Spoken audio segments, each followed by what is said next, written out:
আমাদের এই গণতান্ত্রিক অহিংস যে আন্দোলন, সেই আন্দোলন আমাদেরকে চালিয়ে যেতে হবে। এই আন্দোলনে কে যদি প্রয়োজন হয় দেশের মানুষ এবং মুক্তিযুদ্ধের পক্ষের শক্তি মনে করে, আমাদের এখনই উচিত একটি যুদ্ধে নামা। এই যুদ্ধে বিজয়ী আমাদের হতেই হবে। দেশের বিরাজমান সর্বনাশা অবস্থা থেকে জাতিকে বাঁচাতে অবিলম্বে দ্বিতীয় মুক্তিযুদ্ধের ডাক দেওয়ার বিকল্প নেই। আমরা অবিলম্বে এই ডাক চাই। ধন্যবাদ। যিনি বলেছেন তিনি যুদ্ধের কথা বলেছেন, মুক্তিযুদ্ধের কথা বলেছেন। মুক্তিযুদ্ধ তো একটি দেশের একটি জাতির জন্য একবারই হয়। দ্বিতীয় কথা বলেছেন, দ্বিতীয় মুক্তিযুদ্ধ। উনি যেটা দ্বিতীয় মুক্তিযুদ্ধের কথা বলেছেন, আমি সেটাকে আমার ভাষায় আমি বলতে চাই, তার যথার্থই বলেছেন। কিন্তু আমি একজন রাজনৈতিক কর্মী হিসাবে আমি মনে করি 1971 সালের যে মহান মুক্তিযুদ্ধে আমরা স্বাধীনতা অর্জন করেছিলাম, কিন্তু মুক্তিযুদ্ধ কিন্তু সেদিন থেকে শেষ হয়ে যায়। মুক্তিযুদ্ধের একটা স্তর আমরা পার হয়েছিলাম, দ্বিতীয় স্তর চলছে, যে কারণে আজকে সেই যুদ্ধের ধারাবাহিকতায় আজকে পাকিস্তানি সেই হানাদার বাহিনীর দোসররা, আইএসআর এজেন্টরা আজকে বাংলাদেশকে তারা গিলে ফেলছে, দখল করে নিচ্ছে। সেই দখলদার বাহিনী, দখলদারদের অনুচররা, তাদের সহযোগীরা, তাদের রক্তবীজরা আজকে বাংলাদেশে দাপিয়ে বেড়াচ্ছে। এই অশুভ শক্তির বিরুদ্ধে আমাদের লড়াই করতে হবে এবং এই অশুভ শক্তিকে পরাজিত করতে হবে, নিশ্চিহ্ন করতে হবে এবং এদের শেকড় মানে এদের শিকড় যদি আমরা উৎপাদন করতে না পারি, যতদিন পর্যন্ত না পারবো ততদিন আমি মনে করি আমাদের এই গণতান্ত্রিক অহিংস যে আন্দোলন, সেই আন্দোলন আমাদেরকে চালিয়ে যেতে হবে। এই আন্দোলনে কে যদি প্রয়োজন হয় দেশের মানুষ এবং মুক্তিযুদ্ধের পক্ষের শক্তি মনে করে, আমাদের এখনই উচিত একটি যুদ্ধে নামা। এই যুদ্ধে বিজয়ী আমাদের হতেই হবে এবং আমরা মনেও বিশ্বাস করি আমরা জয়ী হব, বাংলার মানুষ বিজয়ী হবে। এই যুদ্ধ হোক, আমরা চাই এই যুদ্ধ হোক গণতান্ত্রিক আন্দোলনের যুদ্ধ। এই যুদ্ধ হবে আদর্শের, এর যুদ্ধ হবে বাংলাদেশের পক্ষে, এই যুদ্ধ হবে অহিংস, এর যুদ্ধ হবে গণতান্ত্রিক অধিকার পুনরুদ্ধার, এর যুদ্ধ হবে মুক্তিযুদ্ধের চেতনাকে চিরদিনের জন্য বাঁচিয়ে রাখা। এই যুদ্ধ হবে বাংলাদেশের শান্তিপ্রিয় মানুষের শান্তিকে, গণতান্ত্রিক অধিকারকে, মৌলিক অধিকারকে, সাংবিধানিক অধিকারকে বাঁচিয়ে রাখা। সেটা অহিংস পথেই আমরা বিশ্বাস করি। কিন্তু এই দখলদার বাহিনীর যে আচরণ, যে কর্মকাণ্ড এই দখলদার সরকারের, সেটা যদি যেহেতু সেটা শান্তির পথ থেকে যদি অশান্তির পথে যায়, সেটা যদি সত্যিকার অর্থে জনগণের প্রয়োজন হয়, সেই যুদ্ধ জনযুদ্ধ অথবা সে যুদ্ধ যদি মহান মুক্তিযুদ্ধের ন্যায় জাতির পিতার নির্দেশে যে যার যা কিছু আছে তাই নিয়ে ঝাঁপিয়ে পড়ে দেশ স্বাধীন করার যে সংগ্রামে সেদিন বীর বাঙালি যুক্ত হয়েছিল, এবারেও আমাদের নেত্রী দেশরত্ন শেখ হাসিনা বলছেন যার যা কিছু আছে তাই নিয়ে এই মুক্ত বাংলাদেশকে মুক্ত করার জন্য আমাদের ঝাঁপিয়ে পড়তে হবে। আমরা এখন এই মুহূর্তে ধরেন আমরা লকডাউন দেখলাম, শাটডাউন দেখলাম, এর পরের কর্মসূচি কি? এরপরে কর্মসূচি একটাই, তার মূল লক্ষ্যই একটাই, দেশকে উদ্ধার করা, দেশকে রক্ষা করা, দেশ বাঁচানো। এবং দেশপ্রেমিক গণতান্ত্রিক দল হিসাবে, মুক্তিযুদ্ধের চেতনায় সমৃদ্ধ দল হিসাবে, বাংলাদেশের সর্ববৃহত্তম রাজনৈতিক দল, জনপ্রিয় দল হিসাবে আমাদের লক্ষ্য একটাই, এই অবৈধ দখলদার অনির্বাচিত ফ্যাসিস্ট ইউনূস সরকারের পতন ঘটানো এবং জনগণের গণবিস্ফোরণে, গণ অভ্যুত্থানের মধ্য দিয়ে এই সরকারকে যত দ্রুত বিদায় করা যায় ততই বাংলাদেশের মানুষের কল্যাণ হবে, শান্তি আসবে, গণতান্ত্রিক অধিকার ফিরে পাবে, সাংবিধানিক অধিকার ফিরে পাবে এবং ফান্ডামেন্টাল রাইটস, হিউম্যান রাইটস থেকে আরম্ভ করে আইনের শাসন প্রতিষ্ঠার জন্য এই দখলদার, এই জঙ্গিবাদী সরকার এবং এই ফ্যাসিস্টদেরকে, মদত দানকারী জঙ্গিদেরকে এবং যারা লুটেরা, সশস্ত্র সন্ত্রাসী, তাদের হাত থেকে বাংলাদেশকে মুক্ত করতে হলে প্রথম প্রধান এবং একমাত্র কাজই হলো অবৈধ দখলদার ইউনূস সরকারের পতন ঘটানো। তো সেটার জন্য আপনাদের মানে একটা তো ধারাবাহিক কর্মসূচির মধ্য দিয়ে লক্ষ্য অর্জিত করতে হয়। তো পরবর্তী কর্মসূচিকে আমরা শুনেছিলাম মার্চ টু যমুনা একটা কর্মসূচি দেবেন। শোনেন, কর্মসূচি তো কৌশলগত ব্যাপার এবং কৌশলগত ভাবে আলাপ আলোচনার ভিত্তিতে কর্মসূচি নেওয়া হবে। আগেই যদি একটা সিদ্ধান্তের বাইরে যেত আগে বলা যায় না। আমাকেও কিছু নিয়ম কানুন এবং কিছু বিষয়কে অনুসরণ করতেই হবে এবং একটা শৃঙ্খলা দল আওয়ামী লীগ, এই শৃঙ্খলার ভিতর দিয়েই আমাদের চলতে হয়। তবে লক্ষ্য একটাই, step down fascist Yunus, step down fascist Yunus, এটা হলো আমাদের মূল লক্ষ্য। আর এটা হলো আমাদের আন্দোলনের সংগ্রামের, এটা হলো আমাদের মূল কর্মসূচি।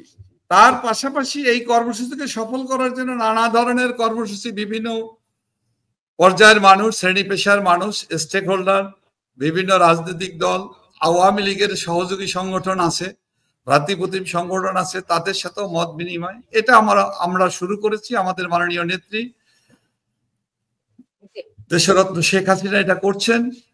সাধারণ মানুষের সাথেও মত বিনিময় করা হচ্ছে। সুতরাং এটা অচিরেই দেওয়া হবে, শীঘ্রই দেওয়া হবে, কারণ যতই যতই দেরি হবে ততই দেশের অকল্যাণ হবে, ধ্বংস হবে এবং বাংলাদেশের সাধারণ মানুষের কষ্ট প্রতি মুহূর্তেই বৃদ্ধি পাচ্ছে।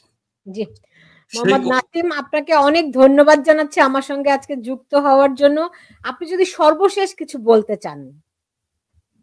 আমরা বলতে চাই, বাংলাদেশের মানুষ শান্তিপ্রিয় মানুষ, বাংলাদেশের মানুষ অসাম্প্রদায়িক চেতনায় বিশ্বাসী, বাংলাদেশের মানুষ তার স্বাধীনতা, সার্বভৌমত্ব, গণতন্ত্র, সাংবিধানিক শাসন, মহান মুক্তিযুদ্ধের ইতিহাস ঐতিহ্যকে রক্ষা করে বাংলাদেশকে বিশ্ব সভায় নিজেদেরকে, আমাদেরকে আত্মপরিচয়, আমরা মর্যাদাশীল হতে চাই। সেই মর্যাদা রক্ষার, সেই মর্যাদাশীল রাষ্ট্রে পরিণত করার সক্ষমতার জায়গায় নিয়ে যাওয়ার মতো একমাত্র দেশপ্রেমিক জনপ্রিয় নেত্রী হলো বঙ্গবন্ধু কন্যা দেশরত্ন শেখ হাসিনা। তার প্রতি বাংলাদেশের মানুষের আস্থা আছে।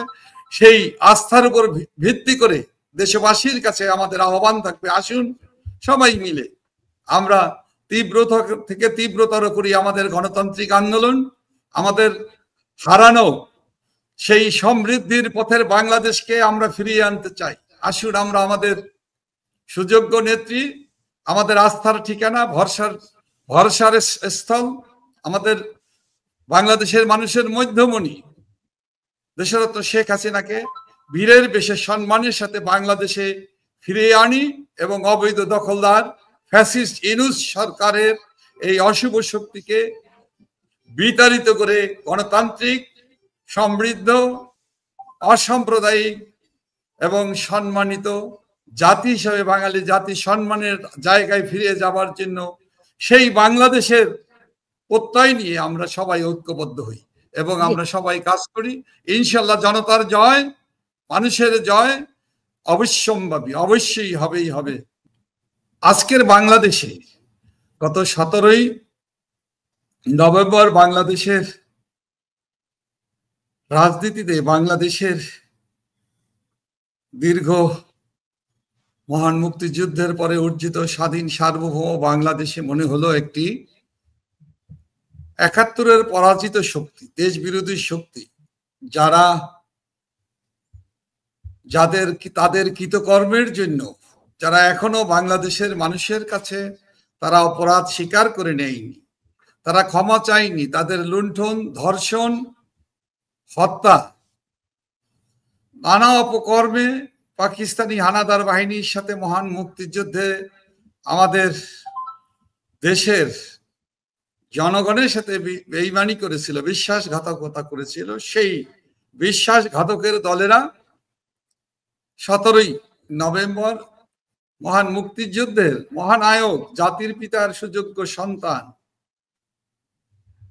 দেশরত্ন শেখ হাসিনাকে একটি মিথ্যা, বানোয়াট, অসাংবিধানিক, অবৈধভাবে অনির্বাচিত দখলদার, সন্ত্রাসী, মব সন্ত্রাসের জনক ইউনূস সরকারের অশুভ উদ্দেশ্য, প্রতিহিংসা পরায়ণ মন মানসিকতা, জিজ্ঞাসার বশবর্তী হয়ে হিংসা, প্রতিহিংসা এবং বিদ্বেষ প্রসূত হয়ে পূর্ব নির্ধারিত নীল নকশা অনুযায়ী এই ক্যাঙ্গারু কোর্ট তৈরি করেছে। এই ক্যাঙ্গারু কোর্টের বিপক্ষে, রায়ের বিপক্ষে গোটা দেশের মানুষ মর্মাহত, বিদ্বেষ করেছে। বিদ্রোহ মানুষ এটাকে অস্বীকার করেছে, প্রত্যাখ্যান করেছে। আমরা আওয়ামী লীগের পক্ষ থেকে এই রায়কে আমরা যেমনই ভাবে প্রত্যাখ্যান করেছি, বাংলাদেশের মানুষ প্রত্যাখ্যান করেছে। বাংলাদেশের গণতান্ত্রিক আমি মুক্তিযুদ্ধের চেতনার মানুষরা ঘৃণাভারে প্রত্যাখ্যান করে তারা বলেছে, তারা প্রকাশ করেছে, যেগুলো প্রকাশ করার সুযোগ নাই, গণমাধ্যমের স্বাধীনতা নাই। তারপরও মানুষের যে অভিব্যক্তি, তারা কিন্তু শাটডাউন কর্মসূচি 3 দিন পালন করেছে। তার আগে লকডাউন কর্মসূচি 13ই নভেম্বর পালিত হয়েছে। এই কর্মসূচি পালনের ভিতর দিয়ে মানুষ কিন্তু তাদের এই বিএনপি জামাতি জোটের অশুভ শক্তি, যুদ্ধ অপরাধী গোষ্ঠীর শক্তি এবং জঙ্গিবাদী গোষ্ঠীর শক্তি সহ, এই গোষ্ঠী সহ ইউনূস এবং তার দখলদার বাহিনীর এই কল্প কাহিনী ক্যাঙ্গারু কোর্টকে প্রত্যাখ্যান করেছে এবং এটা বেআইনি, অন্যায় এবং প্রতিহিংসা পরায়ণ হিসাবে এটা সারা দুনিয়ার কাছে আন্তর্জাতিক মানবাধিকার সংগঠন, অ্যামনেস্টি সংগঠন, এমনকি ইউএনও, জাতিসংঘের মানবাধিকার সংগঠনগুলোও কিন্তু তারা এটাকে প্রত্যাখ্যান করেছে এবং নিন্দা জানিয়েছে এবং এই রায় বিদ্বেষ প্রসূত, উদ্দেশ্য প্রণোদিত এবং এই রায় গ্রহণযোগ্য নয়। তো সেই জায়গায় দাঁড়িয়ে বাংলাদেশের মানুষ, আওয়ামী লীগের নেতাকর্মীরা তারা মর্মাহত, দুঃখিত। তারা এই প্রতিহিংসা পরায়ণ ইউনূস সরকারকে ঘৃণা ভরে তাদের অভিব্যক্তি প্রকাশ করেছে। আওয়ামী লীগের নেতাকর্মীরা, দেশের মানুষ 3 দিন লাগাতার শাটডাউন কর্মসূচি পালন করেছে। সেখানে তারপরে প্রতিবাদ বিক্ষোভ প্রতিদিন প্রতি মুহূর্ত চলছে। আওয়ামী লীগ এবং বাংলাদেশের মানুষ থেমে যায়নি। আওয়ামী লীগের নেতাকর্মীরা ঘরে বসে থাকেনি। এমনি আমাদের নেতাকর্মীরা ঘরে বসে থাকার কোনো সুযোগ নেই, কোনো উপায় নেই।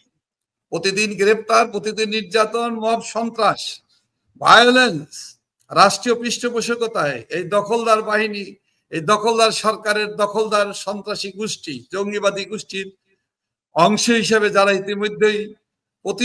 ইতিমধ্যেই তাদের চরিত্র আত্মপ্রকাশ করেছে, বহিঃপ্রকাশ ঘটেছে এবং এই অঞ্চলে, এই এলাকাতে, এই উপমহাদেশ সহ তাদের পরিচয় কিন্তু প্রকাশিত হচ্ছে, তাদের সন্ত্রাসী জঙ্গিবাদী কর্মকাণ্ড। তো সব মিলিয়ে ঝড়ের আগে কিন্তু একটা ঝড়ের আগে অথবা যে কোনো দুর্যোগের আগে কিন্তু কিছু সময় থমকে দাঁড়ায়। আমি মনে করি আমরা বাংলাদেশের মানুষ এই দখলদার ইউনূস সরকারের এই কর্মকাণ্ডের বিপক্ষে মানুষ বসে থাকিনি। আওয়ামী নেতা কর্মীরা স্থবির হয়ে গেছে এরকমটা ভাবার কোনো কারণ নেই। শুধুমাত্র তারা থমকে আছে, গর্জে উঠবে এবং ঝড়ের বেগে তীব্র ঘূর্ণিঝড় সৃষ্টির প্রত্যয় নিয়ে সে ঘূর্ণিঝড়ের মধ্য দিয়ে এই অবৈধ দখলদার ইউনূস সরকারের বিদায়ের কর্মসূচি নিয়ে আওয়ামী লীগের নেতা কর্মীরা, তৃণমূলের মানুষরা, মেহনতি মানুষ, শ্রমজীবী মানুষ, কর্মহীন মানুষরা, ছাত্র, যুবক, তরুণরা এগিয়ে আসবে এবং তার পূর্ব প্রস্তুতি চলছে। এই প্রস্তুতি সম্পূর্ণ অহিংস, গণতান্ত্রিক এবং সাংবিধানিক সরকার প্রতিষ্ঠা, গণতান্ত্রিক সরকার প্রতিষ্ঠা, গণতন্ত্র পুনরুদ্ধার, ফ্যাসিস্ট ইউনূস সরকারের এই খুনি, ফ্যাসিস্ট, দুর্নীতিবাজ, লুটেরা ইউনূস সরকারকে বিদায় করানো